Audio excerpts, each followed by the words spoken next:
Di video kali ini, kita kembali belajar pada tema 7, subtema 2, muatan pelajaran Bahasa Indonesia. Mengelompokkan informasi teks narasi sejarah menggunakan peta pikiran. Peta pikiran merupakan suatu cara mencatat dan memetakan ide atau gagasan yang kita dapatkan setelah membaca atau mendengarkan suatu teks secara kreatif dan efektif. Cara mengelompokkan informasi teks menggunakan peta pikiran dapat dilakukan dengan menggunakan kata tanya. Sebelum membuat peta pikiran, kamu perlu memahami terlebih dahulu isi teks narasi sejarah secara keseluruhan. Catatlah informasi penting dari teks tersebut dan kelompokkan berdasarkan kata tanya apa, di mana, kenapa, siapa, mengapa, dan bagaimana. Setelah itu, informasi-informasi tersebut dapat kamu sajikan ke dalam bagan peta pikiran. Berikut adalah contoh mengelompokkan informasi menggunakan peta pikiran. Judul pada teks yaitu pembacaan proklamasi. Waktu pembacaan proklamasi pukul 10 waktu Indonesia Barat. Tempat pembacaan di rumah Insinyur Soekarno. Cara menyebarkan berita proklamasi melalui Radio Republik Indonesia. Tujuan pembacaan proklamasi untuk mencapai kemerdekaan. Tokoh-tokoh yang terlibat dalam pembacaan proklamasi yaitu S. Suhut, Latif Hendraningrat, Ibu Fatmawati, Wali Kota Suwiryo, dan Dr. Muwardi. Mengemukakan informasi penting teks narasi sejarah. Salah satu cara untuk menentukan informasi penting pada teks yaitu dengan menjawab pertanyaan sesuai teks.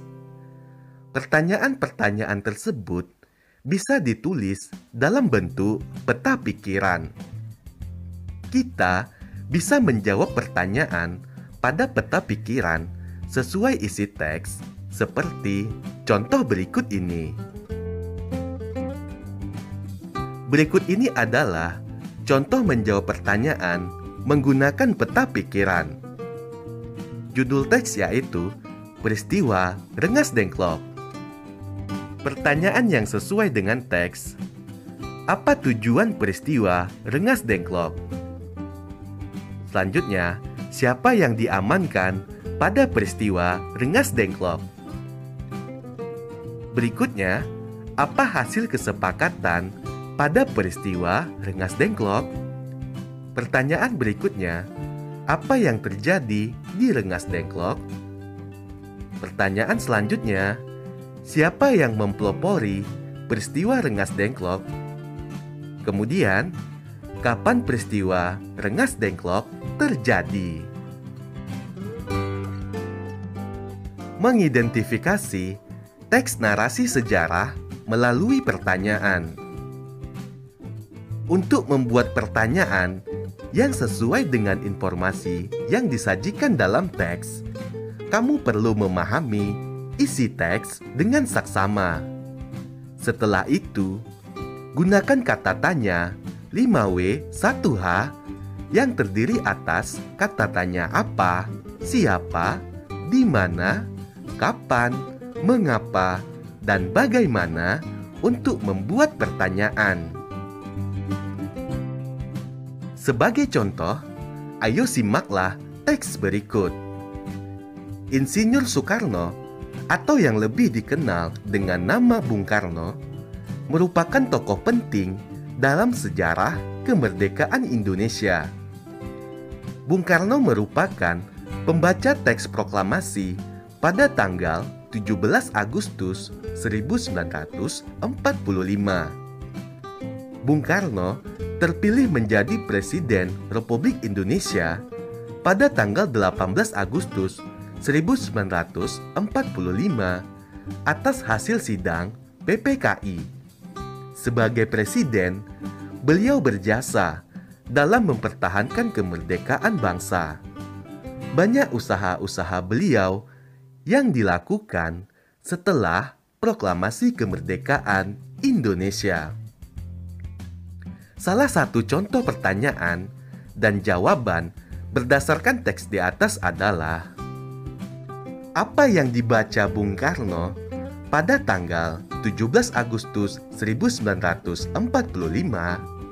Jawabannya, Bung Karno membaca teks proklamasi kemerdekaan Indonesia. Kamu juga bisa membuat pertanyaan-pertanyaan lain dan jawabannya berdasarkan teks ini. Menuliskan kesimpulan teks narasi sejarah. Kesimpulan adalah inti dari suatu bacaan. Kesimpulan dapat memudahkan seseorang untuk memahami garis besar teks secara keseluruhan. Untuk menulis kesimpulan, kamu perlu menentukan ide pokok dari setiap paragraf dalam teks. Setelah itu, sampaikanlah ide pokok tersebut ke dalam beberapa kalimat menggunakan bahasamu sendiri. Sebagai contoh, ayo simaklah teks berikut. Ahmad Soebardjo. Ahmad Soebardjo lahir di Karawang, Jawa Barat pada tanggal 23 Maret 1897. Beliau adalah sosok yang rendah hati dan bersahaja. Ahmad Soebardjo ikut berperan menjadi panitia 9 yang merumuskan Piagam Jakarta. Piagam Jakarta menjadi cikal bakal pembukaan UUD 1945. Ahmad Soebardjo juga menjadi penengah perbedaan pendapat antara golongan muda dan golongan tua saat menentukan waktu pembacaan proklamasi. Ahmad Soebardjo dikenal sebagai tokoh perumus naskah proklamasi kemerdekaan Indonesia. Beliau mendapat perintah dari Bung Karno untuk mengutip kata-kata dari pembukaan Piagam Jakarta untuk dijadikan kalimat pembuka naskah proklamasi. Bagian itu berbunyi, atas berkat rahmat Allah, maka rakyat Indonesia menyatakan kemerdekaannya. Akhirnya, disepakati untuk kalimat pertama teks proklamasi kemerdekaan Indonesia berbunyi, kami bangsa Indonesia dengan ini menyatakan kemerdekaan Indonesia, yang berasal dari kutipan alinea ketiga Piagam Jakarta. Berikut adalah contoh kesimpulan berdasarkan teks Ahmad Soebardjo.